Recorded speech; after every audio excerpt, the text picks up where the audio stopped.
우리는 지난주에 5번째 나팔이 불리고 일어난 재앙에 대해서 함께 나누었습니다. 8장 제일 마지막 13절에 소개하고 있는 화가 있으리니 라는 이 세 가지 화에서 우리가 지난주에 첫 번째 화에 대해서 말씀을 나누었습니다. 이제 오늘은 12절 말씀처럼요, 첫 번째 화가 지나갔으니 이후에 화 둘이 이르리로다 고 말합니다. 그리고 이제 13절에서 여섯 번째 천사가 나팔을 붑니다. 그때 요한은 하나님 앞 금제단 네 뿔에서 한 음성을 듣습니다. 여러분, 여기서 말하는 이 금제단, 이것은 8장에서 우리가 보았던 이 성소 안에 휘장 바로 앞에 놓여져 있는 이 향단을 놓는 향제단입니다. 여러분, 우리는 8장에서 이 향의 연기가 이 땅에 핍박받고 또 고통을 겪고 있는 교회의 기도였던 것을 우리가 기억합니다.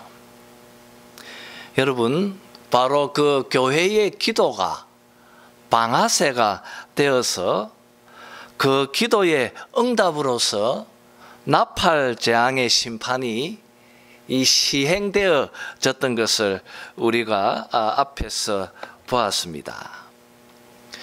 그런데 오늘 본문에 좀 특이점이 있습니다. 그것은 이 제단에 이 향단을 놓는 이 금제단에 네 뿔에서 음성이 들린다고 말하고 있는 것입니다. 우리가 이 상징의 의미를 조금 더 알기 위해서는 레위기 4장의 말씀들을 좀 살펴볼 필요가 있습니다. 여러분, 이 향단을 놓는 금제단은 출애굽기 30장에 있는 말씀처럼 반규빗, 그러니까 한 50cm 정도의 그런 정방형으로 되어져 있고요. 그리고 그 네 귀퉁이마다 뿔이 달려 있습니다. 그리고 그 뿔에는 항상 이 제물의 피가 발려져 있었습니다. 그 이유가 레위기 4장에 잘 소개되어져 있습니다. 먼저 제사장이 수송아지를 속죄 제물을 삼아서 그 수송아지의 머리에 안수하고 짐승을 잡습니다. 그리고 수송아지의 피를 먼저 받습니다. 그리고 그 피를 성소 안 이 금제단의 뿔에, 이 네 개의 그 금제단의 뿔에 피를 찍어 바릅니다. 그리고 다시 이 수송아지 피를 들고 회막문 앞에 있는 번제단, 그 번제단 밑에 쏟아 붓습니다. 우리는 6장 9절에서 5번째 인재앙 때에 죽임당한 영혼들, 즉 순교자들의 그 기도와 간구가 제단 아래에서 들려왔다는 것을 우리는 6장에서 보았습니다. 그리고 또 동일한 그 피가 이 금제단 뿔에 지금 발려져 있습니다. 그리고 그 뿔에서도 소리가 나고 있습니다. 이렇게 여러분, 계시록에서는 속죄 제물의 피는 이 땅에서 불의한 권세자들, 그리고 악한 자들, 그들에게 고통과 핍박을 당하고 있는 교회에 울부짖는 기도와 간구를 상징하고 있다는 것을 알게 되어집니다. 여러분, 이 둘째 화를 시작하도록 지금 나팔 가진 6번째 천사가 이 심판의 재앙을 시작하도록 하는 그 원인 역시도 이 뿔에 발려져 있는 그 피에서 나오는 소리들, 그리고 또 교회의 기도였다는 것을 우리가 13절에서 알게 되어집니다. 이렇게 여러분, 하늘 보좌에 앉으신 하나님께서는 왜 이렇게 이 땅의 교회의 기도에 이렇게 집중하시는가? 왜 하나님은 우리의 기도를 그렇게 소중하게 들으실까? 그리고 우리 하나님은 왜 교회의 기도에 응답하시기 위해서 행동하실까? 여러분, 왜 그렇습니까? 하나님께서는 교회를, 그리고 바로 여러분들을 너무나 사랑하시기 때문입니다. 그렇습니다, 여러분. 우리 한번 로마서 8장을 한번 찾아서 읽었으면 합니다. 로마서입니다. 로마서 8장 31절에서 39절 말씀까지입니다.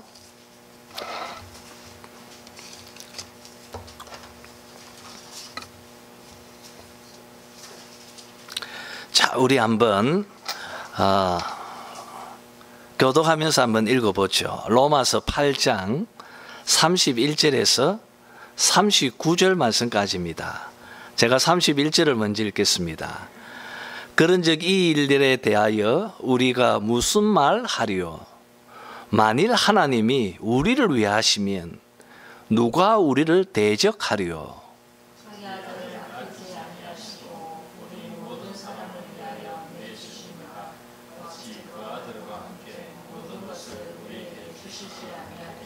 누가 능히 하나님께서 택하신 자들을 고발하리요?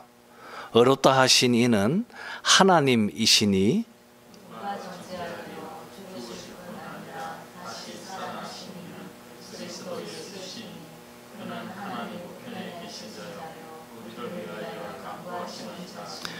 누가 우리를 그리스도의 사랑에서 끊으리요? 환난이나 공고나 박해나 기근이나 적신이나 위험이나 칼이랴.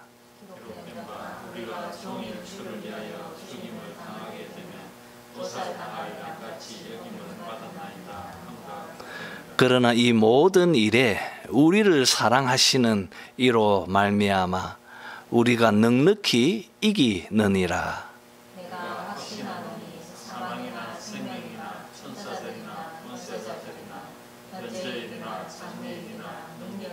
높음이나 깊음이나 다른 어떤 피조물이라도 우리를 우리 주 그리스도 예수 안에 있는 하나님의 사랑에서 끊을 수 없느니라. 아멘. 여러분, 자기 아들을 아끼지 아니하시고 우리에게 내어 주신 하나님이십니다.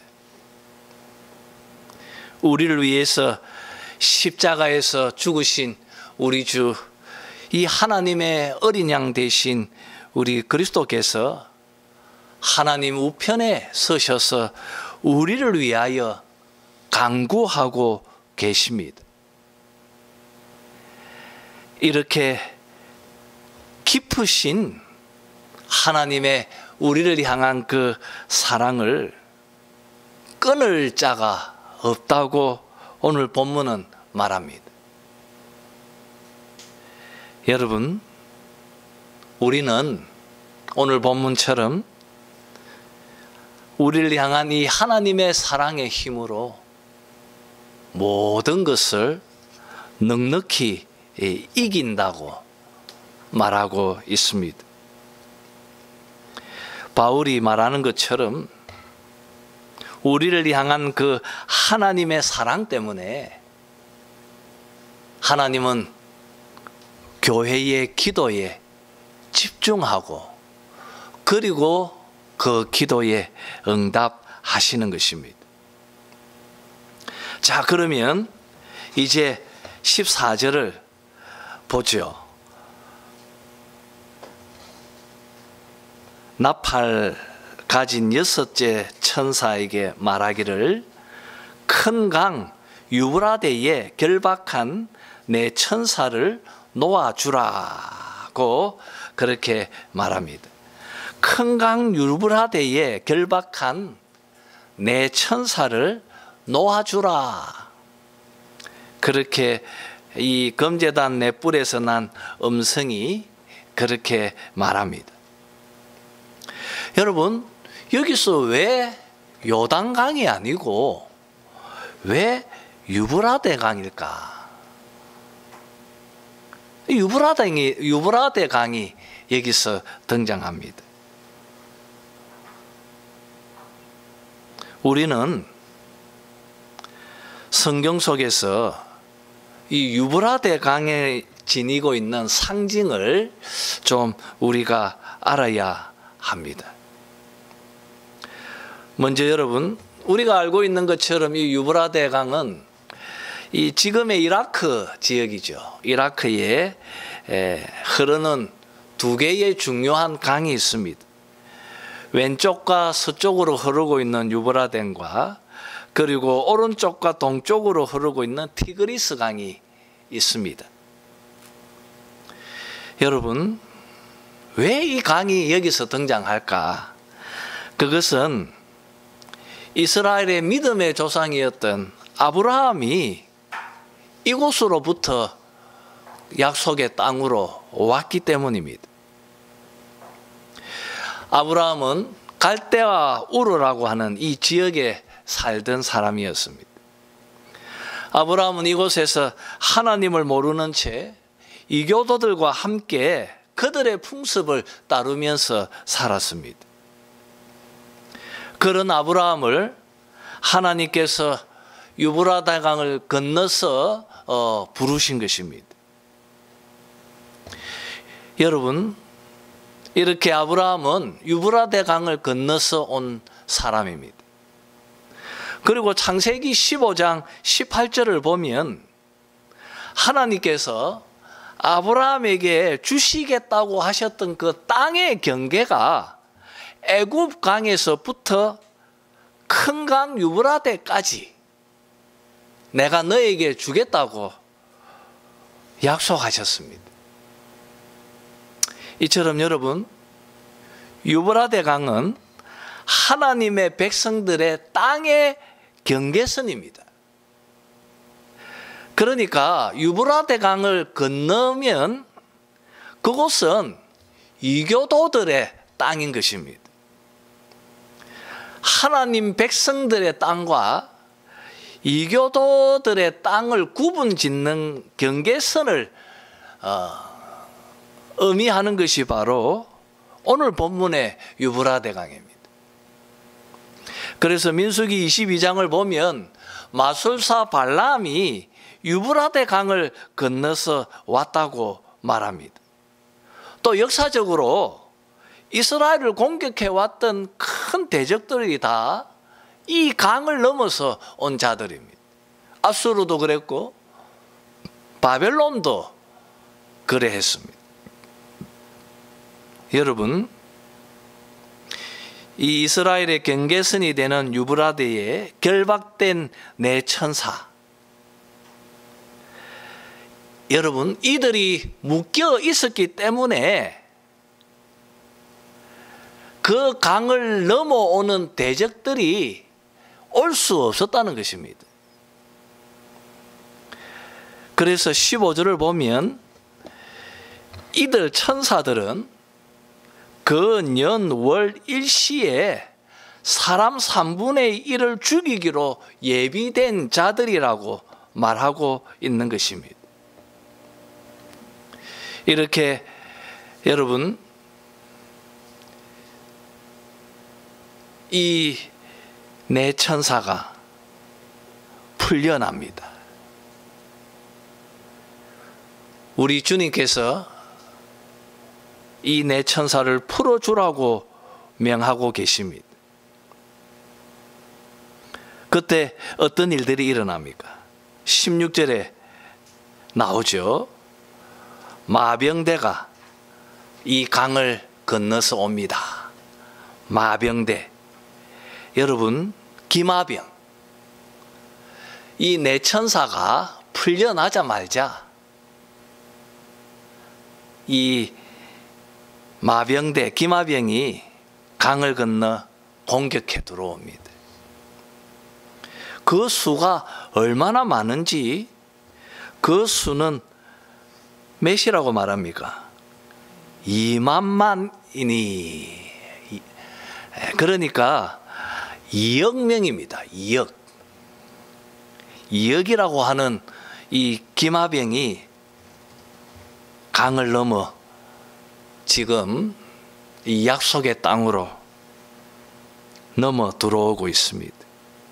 요한은 17절에서 19절 말씀까지 이 마병대의 그 말과 기수의 모습을 매우 소상하게 소개하고 있습니다.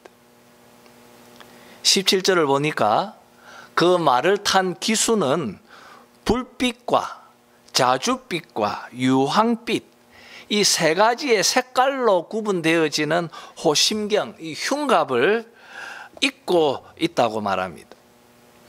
그리고 그 말의 머리는 사자머리 같다고 말합니다. 그리고 그 말의 입에서는 불, 연기, 그리고 유황이 나왔다고 말하고 있습니다.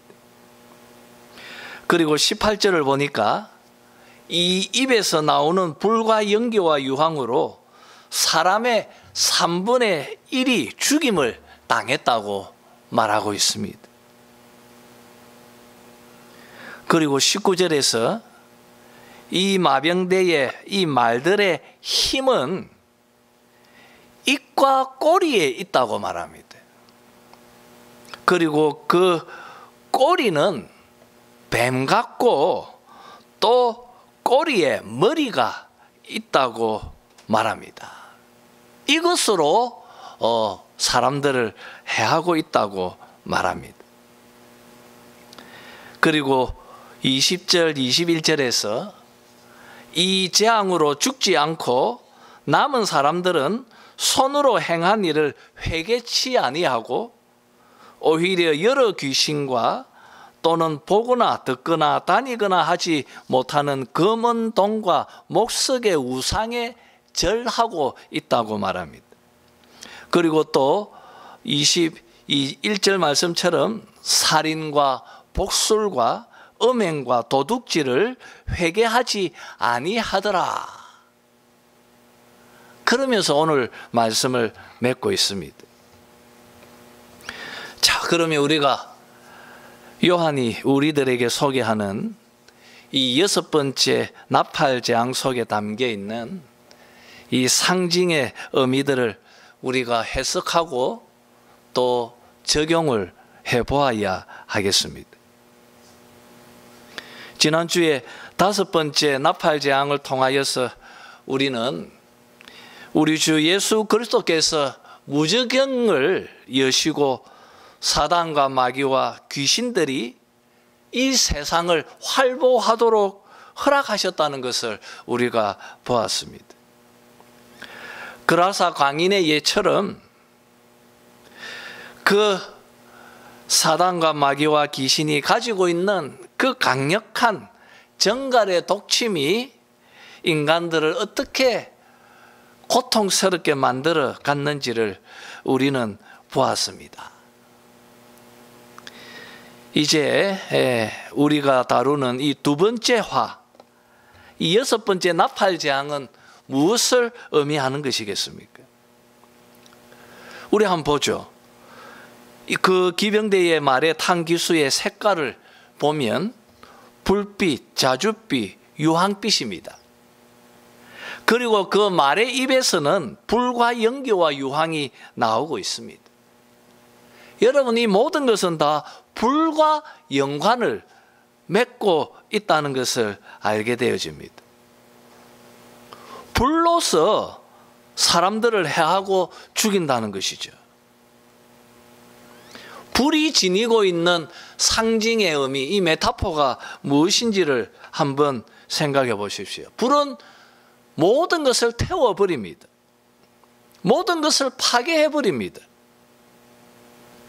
이렇게 불이 사람들을 파괴하고 이 세상을 파괴하는 모습이 마치 사자가 먹이를 잡아 먹는 것처럼 그렇게 잔혹합니다. 그리고 그 유브라데 강을 넘어서 오는 이 마병대는 엄청난 무리입니다. 2억 명이나 되는 큰 군대입니다.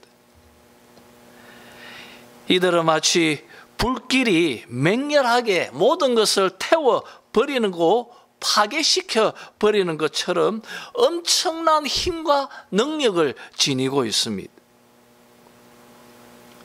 여러분 어떻습니까? 그러면 우리가 오늘날 이 총과 미사일 혹은 폭탄 뭐 그런 것에 무장되어져 있는 군인이나 군대를 우리가 여기서 연상해야 할까요? 여러분, 이들이 히틀러 군대입니까? 아니면 여러분 러시아 군인들입니까? 그렇지 않죠. 시대가 그럴 수 없죠. 여러분, 오늘 본문은 19절에서부터 이 마병대의 본질은 무엇인지를 우리에게 매우 구체적으로 설명을 하고 있습니다. 그 말들의 힘은 그 입과 꼬리에 있다고 말하고 있습니다. 말의 입과 꼬리. 여러분, 실질적으로 이 말의 머리와 꼬리는 우리 사람을 해하지 못하지 않습니까? 그런데 유브라데 강을 넘어온 이 말은 좀 달랐어요. 그 꼬리는 머리를 가진 뱀과 같다고 말합니다. 뱀은 창세기에서 묘사되고 있는 것처럼 거짓으로 사람을 미혹합니다. 그리고 머리와 꼬리로 공격을 합니다. 예측할 수도 없고 매우 교활하다는 것이죠. 앞에 무저갱에서 나온 사단과 마귀와 귀신들보다 훨씬 더 치밀하고 훨씬 더 집요하게 사람들을 공격하고 무너뜨린다고 지금 말하고 있습니다. 여러분, 이들은 누구입니까? 요한이 지금 이 마병대, 유브라데 강을 건너서 오고 있는 이 마병대에 여러분 어떤 존재에 담아서 지금 상징으로 말하고 있습니까? 20절과 21절이 그것을 밝혀주고 있습니다. 그것은 바로 이교도들의 속이는 거짓 가르침입니다. 이교도들, 유브라데 강 건너편에 살고 있는 하나님을 모르는 이교도들, 그들의 속이고 잘못된 그들의 종교의 교리들, 그리고 그들의 잘못된 사상들, 하나님을 알지 못하는 교모하게 세워놓은 마치 공산주의와 같은 그런 이데올로기와 같은 그런 것들입니다. 여러분, 이 재앙이 얼마나 무서운지, 너무나 많은 사람들이 그들의 가르침과 그들의 거짓된 교리에 넘어가고, 그리고 두려운 심판을 받고 있습니다. 땅의 3분의 1의 사람이 죽습니다. 그런데도 그 재앙 속에서도 하나님을 찾지 않습니다. 그 재앙 속에서 회개하지 않습니다. 오히려 그들은 더 완악하게 그들이 섬기고 있던 보거나 듣거나 다니지도 못하는 검은동 목석의 우상에 더 절하고 있습니다. 오히려 그들에게 빠져있는 살인과 복술과 음행과 도둑질을 돌이키지 않고 오히려 더 그것에 열중하고 있다고 말하고 있습니다. 여러분, 마병대가 상징하는 것, 유브라데 강을 넘어서 살고 있는 이교들입니다. 그들의 종교가 가지고 있는 가르침들, 그리고 교리, 또 세상 사람들이 생각하고 있는 그 철학이나 사상들, 또 거기에 기초한 정치제도, 뭐 파쇼라든지 혹은 공산주의 같은 것.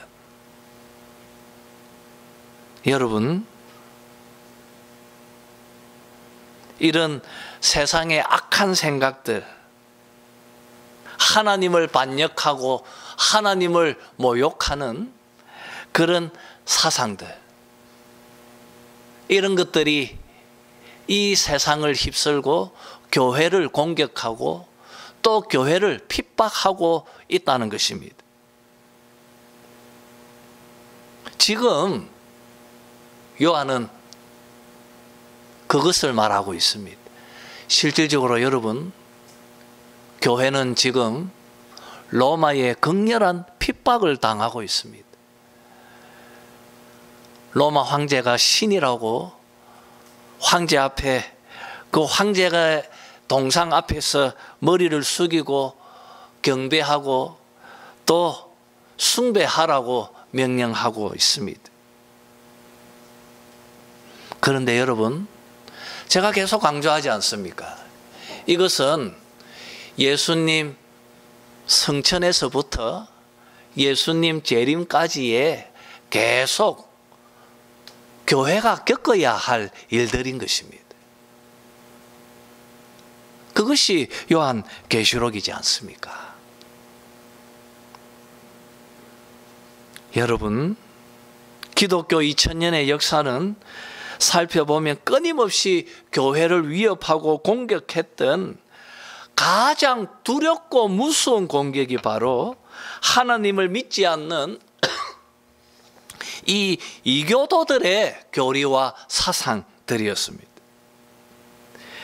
이들이 우리 기독교에 정말 뱀처럼 교활하게 복음을 왜곡시키고 또 참된 순수한 복음을 어그러뜨렸던 것을 우리가 역사 속에서 보고 있습니다. 여러분, 이 순전한 기독교의 복음을 지키고 파수하는 것이 얼마나 힘들고 그것이 얼마나 어려웠는지 모릅니다. 지금 이 서신을 기록하고 있는 사도 요한이 곧 죽고 나서 AD 한 120년경부터 여러분, 이원론 사상에 젖은 이 영주주의가 우리 기독교의 복음을 또 얼마나 왜곡시켰는지 모릅니다. 그리고 여러분, 또 콘스탄틴 대제가 로마의 수도를, 지금 터키죠, 이 콘스탄티노플로 이전하고 난 후에 로마 군대가 로마에 비어져 있다는 걸 알고 게르만족들이 침입해서 여러분, 이 서방 로마 교회가 게르만족들이 가지고 있는 풍습과 또 그들의 많은 생각들을 교회 안에 받아들였어요. 지금까지도 로마 천주교는 거기에 대해서 깊은 흔적들을 가지고 있습니다. 어거스틴 때는 행위 구원을 주장하는 펠라기우스라고 하는 사람이 또 교회를 위협했습니다. 또 그 앞에 키프리안 교부 때 교회를 분리하는 분리 이단자가 등장합니다. 노바시안이나 도미시안이나. 여러분, 교회는 끊임없이 이 잘못된 이교도들의 생각과 그들의 교리와 그들의 사상에 맞서 싸워야 했습니다. 그것이 교회 역사입니다. 아리우스라고 하는 사람, 예수님의 신성을 부인하면서, 여러분, 제가 간략하게 말해도 끊임없이 있었고요. 그들과의 치열한 논쟁 속에서 지금 우리가 가지고 있는 이 신앙 고백, 이 교리를 우리가 가지고 있는 것입니다.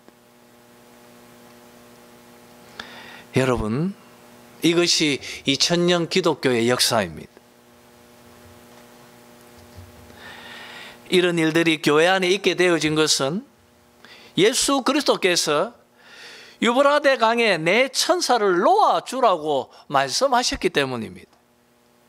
주님께서 그것을 허용하셨기 때문입니다. 그곳에서 마병대가 세상 속으로 쳐들어왔기 때문입니다. 주님께서 허용하신 것입니다.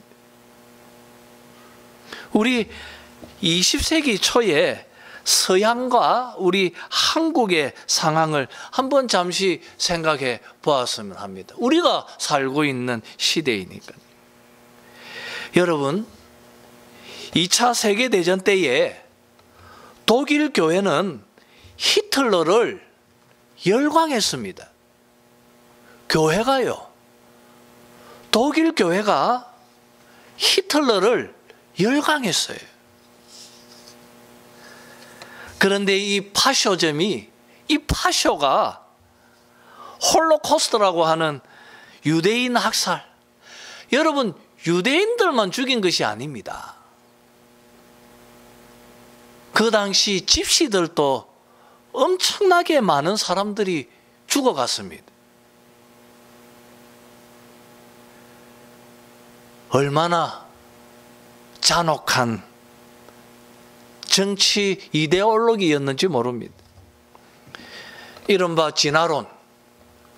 진화론의 적자 생존과 같은 이상한 이론에 무장되어져서 열등한 민족 유대인들, 집시들, 이런 사람들을 학살하는 것이 너무나 당연하다고 부추겼습니다.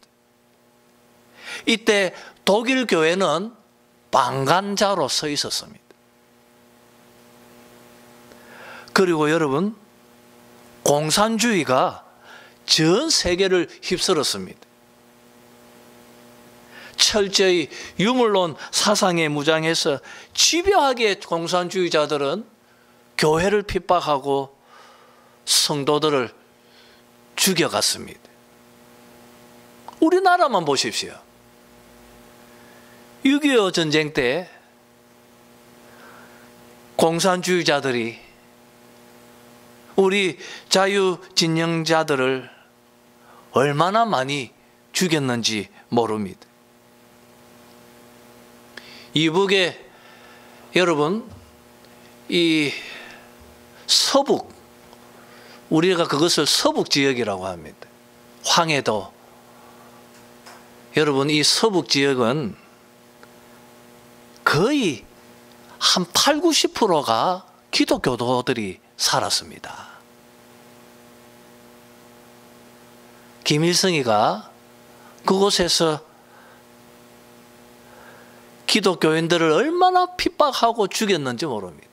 많은 사람들이 남한으로 피신해 내려왔습니다. 그들이 내려와서 가는 곳마다 교회를 세웠습니다. 여러분, 이렇게 우리의 근대사는 이런 공산주의 이념으로 인하여 얼마나 큰 고통을 겪었는지 모릅니다. 이것은 아직까지 북한에는 지금도 계속 ING 중에 있습니다.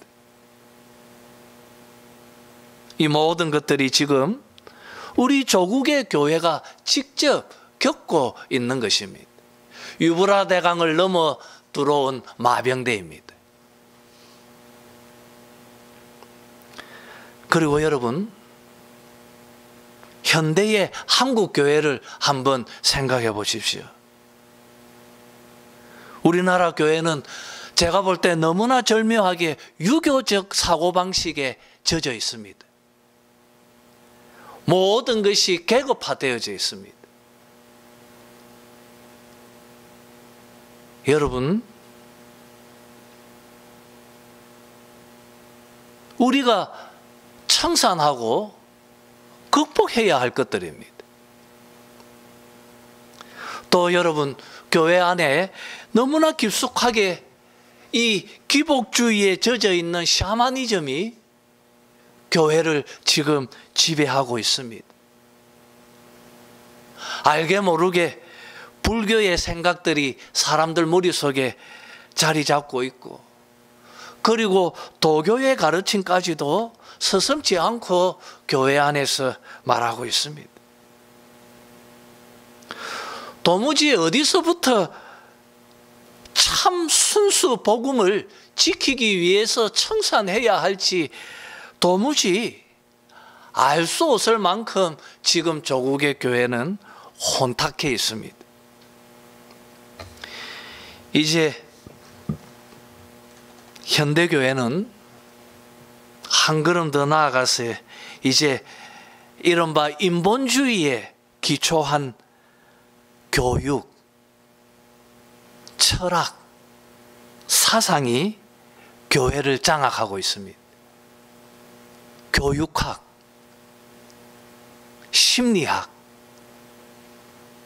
경영학, 이런 것들이 교회 안에 또아리를 틀고 복음을 왜곡시키고 있습니다. 이 경영학적 관점에서 사람들은 성장하지 않는 교회는 더 이상 교회가 아니다라고 말하고 있습니다. 여러분,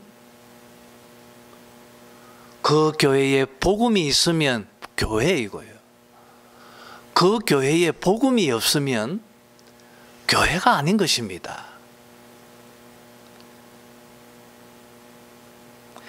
정말 이 유브라데강에 내 천사가 풀려나서 유브라데강을 건너온 이 마병대가 교회를 침입하고 또 쳐들어오는 일들이 계속 반복되어지고 있습니다. 그 속에서 엄청나게 많은 사람들이 죽어갑니다. 3분의 1이 죽임을 당합니다. 그 속에서 3분의 2는 살아남습니다. 여러분, 이 제국주의가 세상을 휩쓸 때 일본이 한 행동을 한번 생각해 보십시오. 인간의 잔인함의 끝을 우리가 보게 됩니다. 그런데도 20절 말씀처럼 회개하지 않습니다. 오히려 자신의 우상을 섬기고 경배하는 일에 더 열중합니다. 여러분, 이 두 번째 화가 기독교 역사 속에서 또 인류의 역사 속에서 얼마나 깊은 아픔을 남겨두었는지 제가 간단하게 말씀을 드렸습니다. 여러분, 여러분은 왜 교회로 나오셨습니까? 여러분은 왜 교회로 왔습니까? 그 이유는 많이 있겠지만 오늘 본문을 생각해 보면 우리가 교회에 온 것은 우리가 이 세상 사람들이 살고 있는 사고방식, 이 세상 사람들이 살고 있는 풍습들, 이 세상 사람들이 따르고 있는 이 이교적 가르침을 우리가 거부하기 때문에 교회로 나온 것이 아닙니까? 저도 여러분 왜 목사로 이렇게 말씀을 전합니까? 복음. 오늘 우리를 구원하고 있는 바른 복음, 생명의 복음, 변질되어지지 않는 순전하고 순수한 복음. 하나님께서 이 교회가 진짜 참 교회라고 말할 수 있는 그런 복음, 우리는 그 복음 안에 함께 모여 있는 것입니다. 그리고 우리 각자가 그 바른 복음을 붙들고 지키고 살아야 하는 것입니다. 여러분, 예수님은 우리의 왕이십니다. 점점 교회가 혼합주의와 이교주의에 빠져 혼란스러울 때일수록 계시록이 우리에게 주고 있는 소망, 주 예수여 어서 오시옵소서. 그의 재림을 더 소망하면서 여러분, 하나님께서 우리에게 주신 이 참 복음을 지키고 붙들면서 하나님 앞에 더 깊이 헌신하는 하늘 백성들이 다 되시기를 주님의 이름으로 축원합니다. 기도하도록 하겠습니다.